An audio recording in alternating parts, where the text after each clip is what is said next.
Hey there, welcome. Today we're going to show you a step-by-step guide to downloading the latest MBlock on your computer system. Are you ready to download and install MBlock software on your computer? If yes, this is where you need to be. Open any preferred web browser on your computer. Type in the web address displayed on your screen. You can also get the link in the description.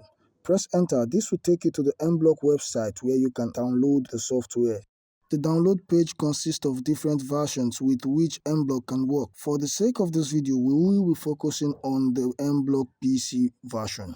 On the MBlock PC version, select your desired operating system, Windows or Mac. Click on the download link and wait for the software to download to your computer. Once the download is complete, run the installer by double-clicking on the downloaded file. Follow the installation prompts to install MBlock on your computer. And that's it. You've successfully downloaded and installed MBlock software on your computer. Thanks for watching. If you have any questions or need help, feel free to ask in the comment section below. Don't forget to like and subscribe for more fun and helpful videos.